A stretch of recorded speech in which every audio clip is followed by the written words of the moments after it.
When I first taught myself to draw, I was in my late 30s, and I made this incredibly useful discovery that helped me to make great progress with my drawing, and I want to share it with you. But I got to warn you, it could sound counterintuitive to you, especially if you're just starting out to draw. But here's my tip.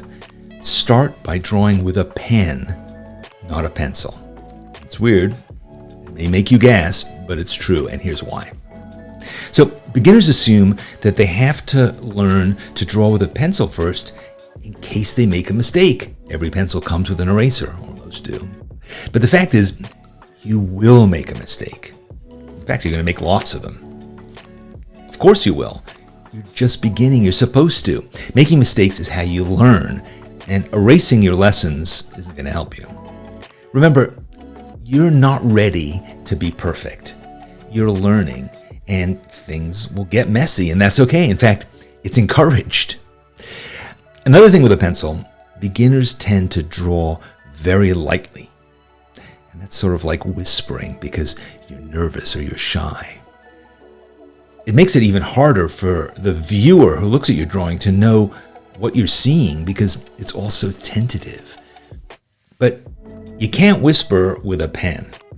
Each mark is strong and permanent and black. Pens say it like it is. Beginners also tend to draw lots of lines when one will do. You figure that if you make 10 lines, one of them is probably going to be right. It's kind of like this is stammering when you speak, or using lots of filler like words like and I like and like what I'm talking about. You're afraid to commit, so you make these sort of rough, shaggy, nervous chicken scratch lines. It's not attractive, and it's not going to help you feel that you're making progress. When I draw with a pen, I'm forced to slow down so I make the right line. I'm forced to embrace my mistakes rather than to erase them. And I start to draw with confidence, and so my lines come out strong and sure and correct.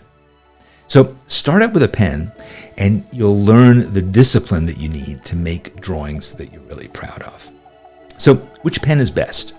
I started with this simple rollerball pen, a Uniball, and it was smooth and it flowed and it cost just a couple of bucks. In fact, I think I got it for free from the supply closet at work. Don't tell anyone. But over time, I started to branch out.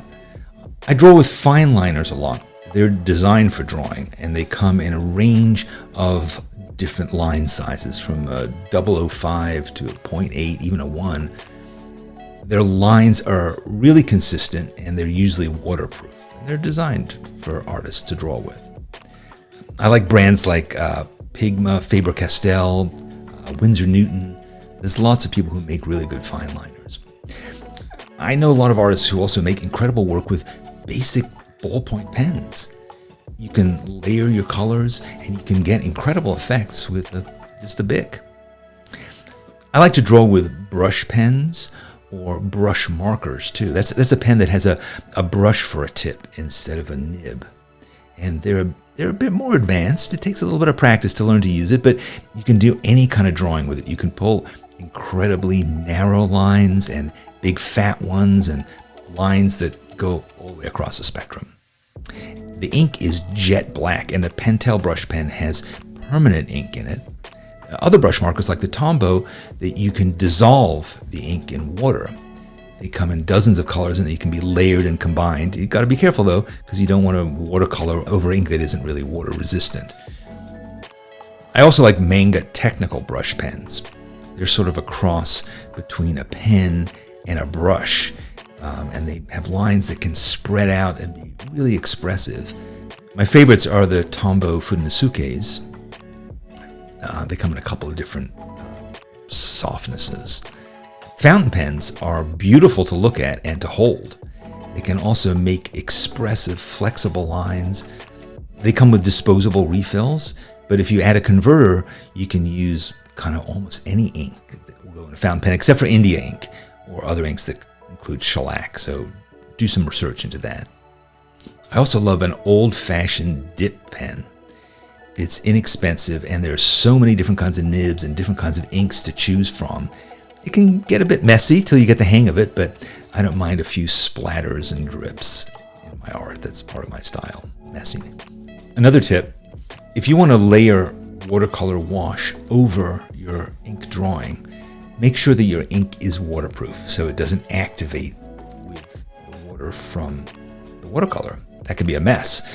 But you could also do that on purpose, and you could turn an ink line into a delicate wash with just the stroke of a wet brush. It can be beautiful. Don't get me wrong. Eventually, I let myself draw with pencils too.